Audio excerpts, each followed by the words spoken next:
Hello and welcome to Are We There Yet? The podcast looking at the innovations emerging from the workshops, labs and secret test tracks of Hyundai.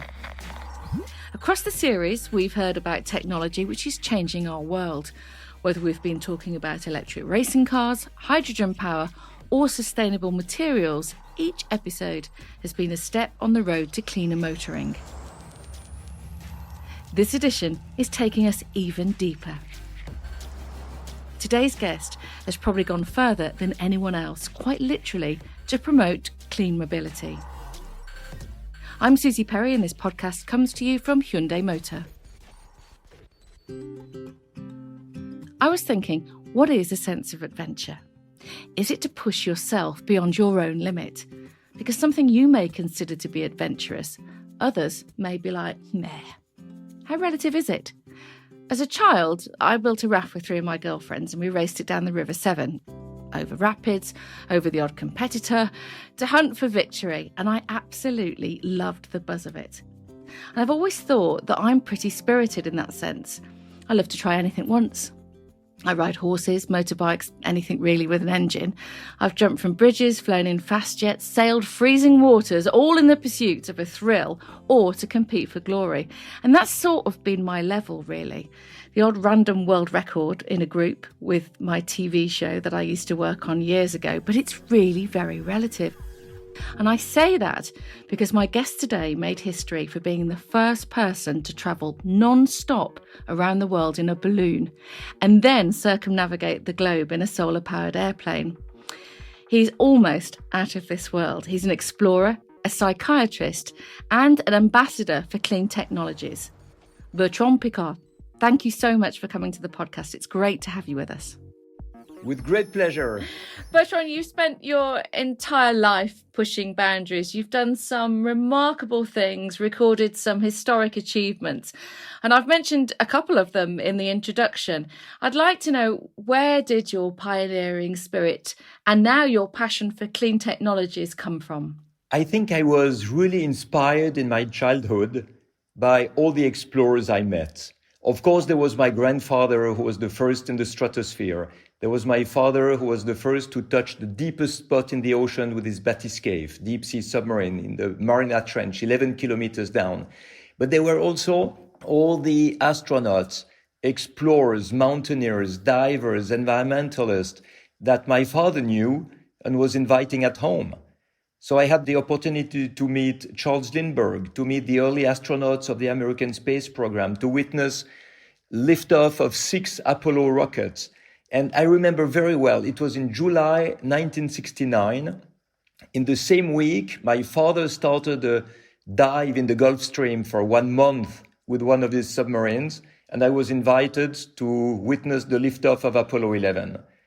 And in that week, I knew I was going to be an explorer. That was the type of life I wanted to have. It must have been incredible to have been surrounded by that kind of company and that kind of essence, really, of humanity. And what was it about adventuring then that really struck with you? Was it a human pushing themselves to the limit, or was it discovery? Was it a combination of all of these things? It was the fact that I was reading all these stories of exploration in newspapers, in books. I was looking at that on TV. And the following days, I was meeting the people. I was talking to them. And I saw that they were not supermen.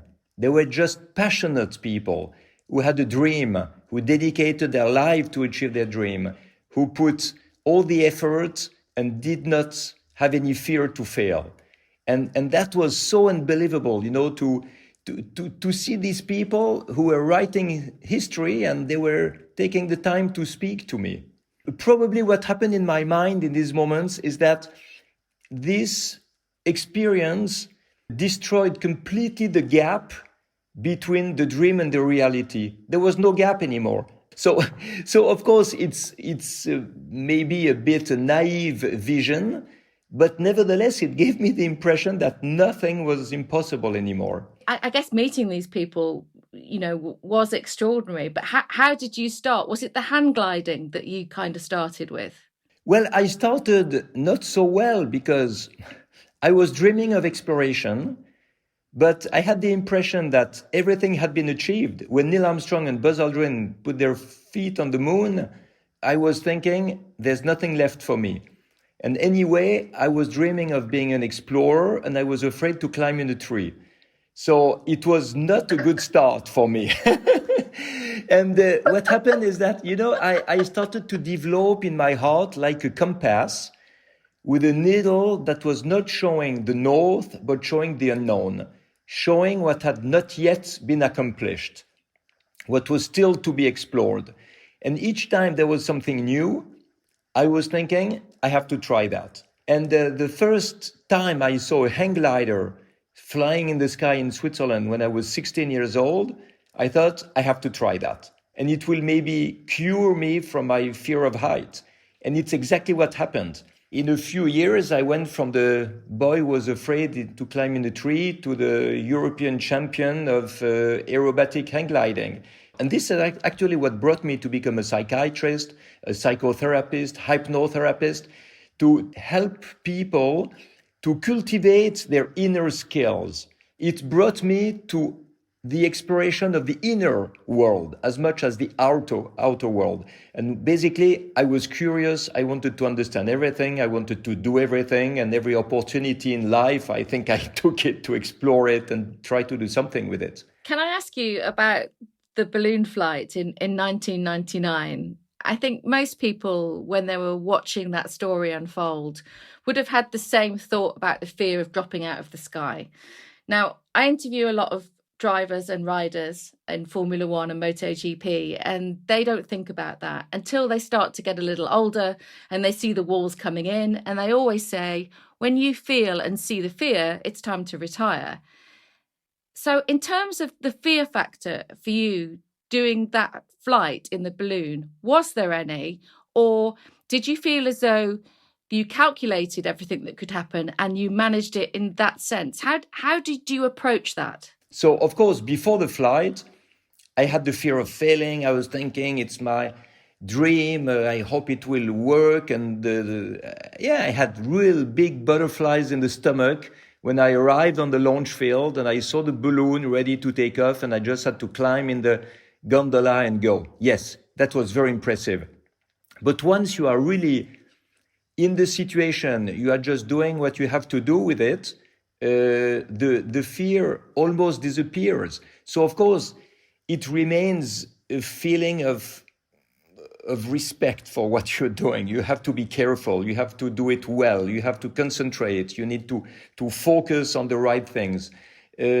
But fear in itself is like the signal that you are not connected to yourself.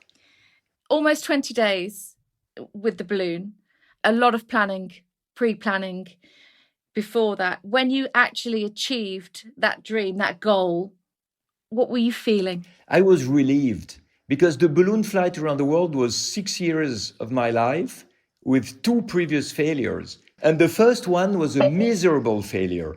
I announced that I would fly around the world in the jet streams, a flight of 3 weeks, breaking all the world records. And after 6 hours, I was down in the water in the Mediterranean Sea with a technical problem. And that was for me like a vaccination against stupidity. From that moment on, I didn't care so much about what other people would think. So it was an interesting experience. It was not fun. My eldest daughter, she was afraid of going to school. She said, "Daddy, my friends are going to make fun of me because you failed so dramatically." And I told her, it's normal to fail if you try something new. Never anybody had done it before, so you have to try. Don't be afraid of failing. And she was reassured. She went to school and everything went well. The only thing when you fail is you have to try again, but in another way. You each time need to find another technology, another strategy, another solution. And Bertrand, you completed the first global circumnavigation in a solar-powered plane in 2016. Did this idea come after the balloon adventure? Yes, what happened is that at the landing of the Breitling Orbiter 3 balloon, there was 40 kilos of propane left out of the 3.7 tons I had when I took off. It was really tight. I succeeded, but no margin. And at this moment, I thought it's not the sky that is the limit. It's the fuel that is the limit. And I thought, in order to do better, I need to get rid of the fuel. And this is when I started to dream about a solar-powered airplane that would fly with no fuel at all around the world. But of course, from the dream to the success, it took 15 years. It was twice the time that I was thinking it would take. It was at least 4 times more expensive. But, if you take easy goals, you just, everybody will say, okay, great, we'll help you, but it has no value. If you take impossible goals, then you find people to support you who are pioneers, who are very creative, who have a lot of imagination. And the team that came around Solar Impulse was an absolutely fantastic team, and this is why we succeeded. Was that the point that you became very interested in clean technologies? Was that when that really clicked for you at the end of the balloon flight? I was born and raised in a family that was aiming at protecting the environment. When my grandfather went in the stratosphere, one of his goals was to show that it was possible to fly at very high altitude in thinner air above the bad weather, where the fuel consumption of the airplanes would be lower. So his purpose was already ecological. When my father went to the Mariana Trench, his goal was to see if there was life in the deepest trenches, in the time where all the governments wanted to drop their radioactive waste and toxical waste in the bottom of the oceans. And I always understood that scientific exploration has to serve quality of life. And you've been nominated as the UN Goodwill Ambassador for the Environment. That was in 2015, and now appointed as Special Advisor to the European Commission last year to search for new solutions as part of the Foresight project, which is a green recovery programme. And your partnership with Hyundai began back in 2017, didn't it? There's a lot of companies that are investigating clean technologies. What was it, would you say, that particularly inspired you to work and come on board with Hyundai? For me, after flying around the world in an electric, solar-powered airplane, I could only drive a car that was full electric. And for me, Hyundai had the best example of an electric car because it is affordable, so everybody can buy it. It's very performant, you have a good range, and it's a nice-looking car. So for me, it was really the thing to promote. If you promote an electric car that is really expensive, you give the impression that being ecological is only for the rich people. I wanted to show that it is for everybody. So I started with the Ioniq, electric Hyundai, the Ioniq. And then as soon as the Kona arrived on the market, I switched to the Kona, which is for me an absolute perfect car for everyone. I really want to ask you about the Hyundai Nexo, because in 2019, you again played your part in promoting clean mobility, breaking a world distance record, driving that car. Tell us a bit about that and your impressions of this next generation hydrogen fuel cell vehicle. Yeah, the Hyundai Nexo, it's an electric hydrogen car. You don't have the battery, but you have a fuel cell and you have 6 kilos of hydrogen in your tank. And this is something that will boom on the market as soon as you will have enough fuel stations with hydrogen. And I thought I have to show that world records can also be made by normal cars, not only prototypes. So I took the Hyundai Nexo and drove the world record for distance on one single tank of hydrogen. That was through France. And it was really fun because I was taking politicians, I was taking heads of states, Prince Albert came with me, journalists came with me, and I drove there almost 800 kilometers on a single tank. And that was the world record. And it shows that the hydrogen technology is ready.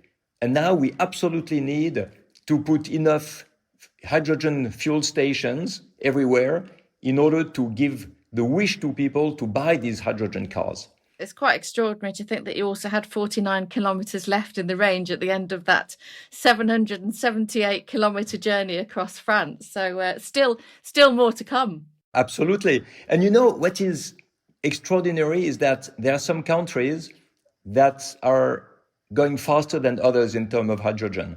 In a lot of countries of Europe, everybody is waiting for the government to take action. But in Switzerland, it started in a private endeavor. And now the first hydrogen trucks have already arrived on the Swiss market. You can see them driving. And this will really open completely the market of hydrogen mobility in Switzerland. And there are no need for subsidies. You see, what is interesting is that people always think the hydrogen is only for the future. Electric mobility is for the future. Batteries are for the future. No, it's now. You can have full electric cars now. You can have hydrogen cars now with distribution of hydrogen. You can have hydrogen trucks. Everything is available. So now it's not the technology that has to improve. It's the mindset of the people. And this is why pioneering spirit is so important, not only to fly around the world, but in everyday's life, in every choice of consumption. You launched the hydrogen mobility in Switzerland in June this year. We've talked about it on this podcast previously and how hydrogen will work alongside EVs. But how significant do you feel the development of the hydrogen fuel cell is?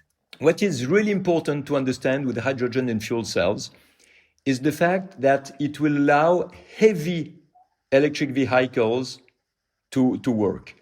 In a battery, it's quite fine for light vehicles. When I drive with a Kona, it's perfect, fully efficient. With trucks, with boats, trains, maybe even airplanes, the hydrogen technology is better because you don't have the weight of the batteries. You just have a fuel cell. And what I like with the hydrogen technology is that it allows to store solar and wind energy, which are intermittent sources. It allows more energy independence and autonomy, and it also allows to federate all the actors of the market. It allows the oil companies to participate into this new business opportunity, because oil producers are people who can also produce hydrogen. They can transport hydrogen. They can sell hydrogen. So they can be associated to the energy transition. And this is something very, very good, because you make friends in the industry with hydrogen instead of scaring everyone who is not able to participate in it. Let's just jump back a little to the Ioniq 5 now. We've been focusing on this incredible car quite a bit during this series, whether it's the groundbreaking design or the use of sustainable materials or indeed the battery. And of course, it's the first vehicle from Hyundai's dedicated battery electric vehicle lineup brand, and you were the first person to drive it. So what was that initial experience like?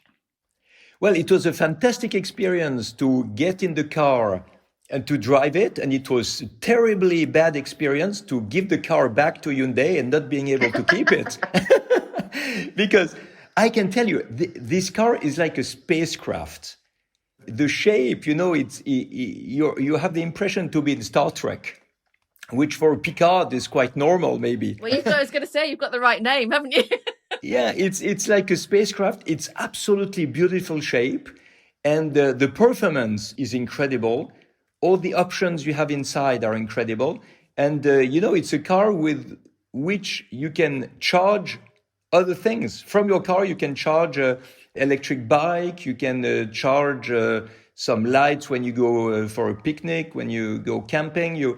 It's a car that is not only driving, it's also giving back electricity to other items. Yeah, it's like taking your house with you almost, isn't it? It's quite an incredible change to how we normally perceive a car to be. You helped showcase the Ioniq 5 at EVA Monaco in 2021 this year in May. What was the reaction like from the guests? Did they see it as groundbreaking? Did they get it? Yeah, absolutely. I presented it to Prince Albert, who is a really good friend of mine, and we had a good time looking at it, sitting in it. And Monaco is a good place to show new cars, because Monaco is like the temple of automobile racing and demonstrations and industry. And showing the Ioniq 5 there was really nice for me. And not only this, in Monaco a few weeks before, I tested the ETCR Hyundai car. It's a racing car on battery, fully electric.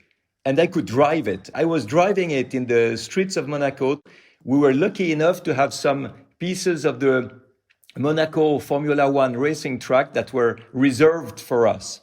And I could really drive fast. And I tell you, it's impressive when you get into the tunnel and around the swimming pool, exactly like a Formula One. And I was driving myself with this electric Hyundai racing car. I thought, well, this is really changing the automobile racing tradition. You can do it without fumes. You can do it without noise.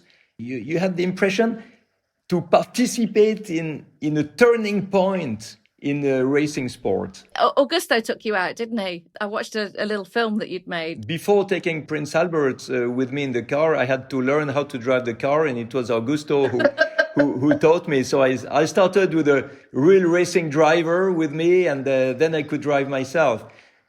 But the car is absolutely amazing. And it's a car that is similar to the one the people can buy. It's not a prototype like a Formula One that is completely different. It's the same shell.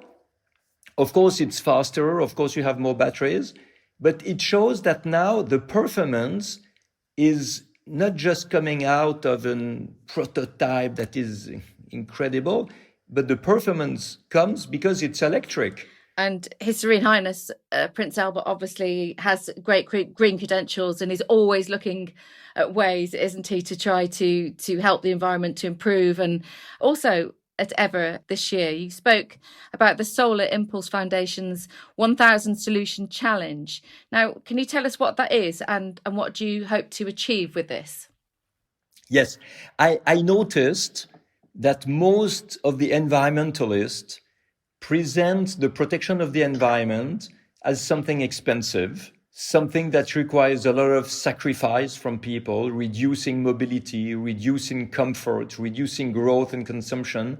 And it doesn't give a very attractive vision of ecology. I wanted to give a positive image of ecology.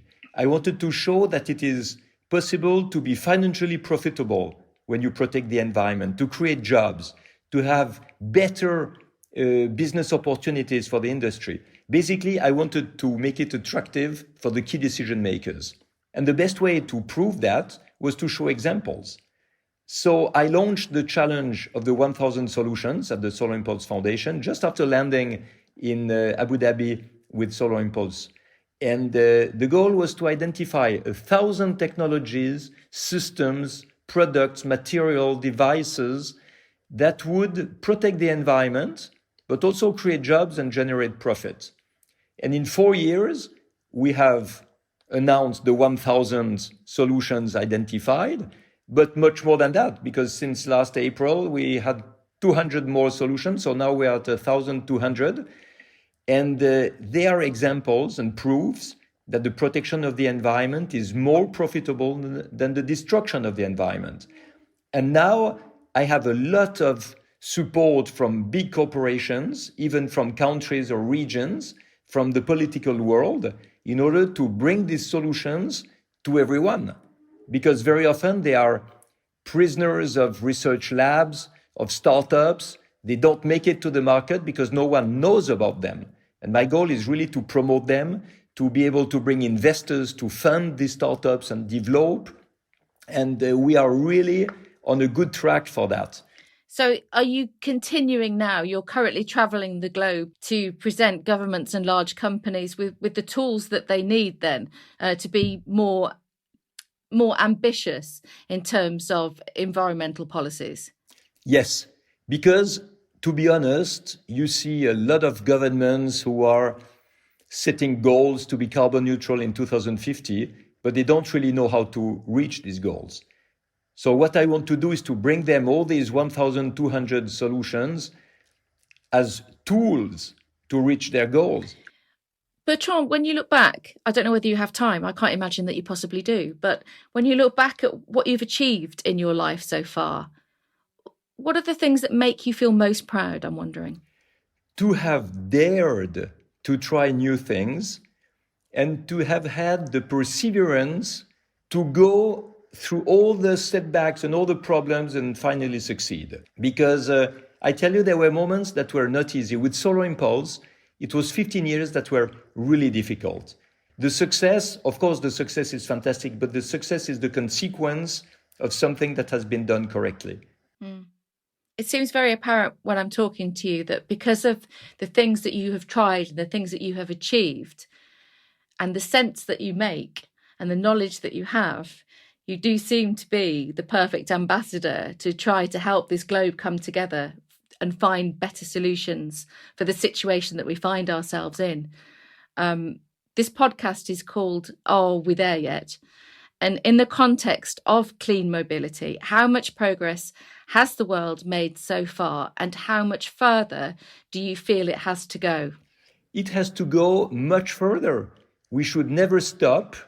We should continue to promote clean cars, clean mobility. We have to continue to promote clean technologies, renewable energies. There is so much solutions that we are not using enough. So, of course, for me, I feel great because I have solar panels at home. I have a fully insulated house. I have heat pumps, and I drive an electric car, the Hyundai Kona. So it's great. But now you need everybody to be able to live in a clean way like that. Are there any major milestones that we can look out for on the path to clean mobility that are coming quite soon, do you think? What is encouraging is the fact that the European community has understood that hydrogen is now a new market for Europe. This is very promising. They can produce hydrogen, hydrolyzers, solar energy to produce the hydrogen. They can do it in Europe. So the Green Deal is something, this new climate and economical action from the European community. This is something that is showing the good way forward. And this should be an example for the world. And what has Hyundai accomplished since you first came on board as a brand ambassador? Do you see specific things that have happened? What has been achieved is the price reduction of the electric cars. It's cheaper and cheaper. That means more affordable for everyone. This is good because electric cars shouldn't be only cars that are reserved for rich people, must be available for everyone. You have the technology that is improving with hydrogen. You can have very long range with hydrogen. There start to be hydrogen stations in Switzerland. In France, you have hydrogen stations for taxis in Paris. You have several hundred taxis. Most of them are Hyundai that are driving passengers around the city with hydrogen. Everybody speaks of hydrogen. Everybody speaks of electric mobility. Things are moving. Now they have to move fast. They have to move with courage, and they need to move everywhere. And this is why I am an ambassador for Hyundai. I'm an ambassador for clean technologies. I'm an ambassador for renewable energies. I would like this to motivate as many people as possible to see that the future is already now. The future is not something that has to come in the following years. The future is already here. This is what allows these new technologies. And it's a fantastic impression when you sit in a completely new type of mobility and you start to drive with no noise, with no vibration, with no fuel, with no pollution, and you have much more performance. Bertrand Piccard, thank you so much for your time. It's been so fascinating to talk to you. Good luck with this adventure. Thank you very much. Thank you. If you're excited by the ways that Hyundai are developing clean mobility, you can find out more at Hyundai.com. Don't forget to subscribe to the Are We There Yet podcast from your usual podcast provider. It means that you'll never miss an episode. Thank you so much for listening. Goodbye.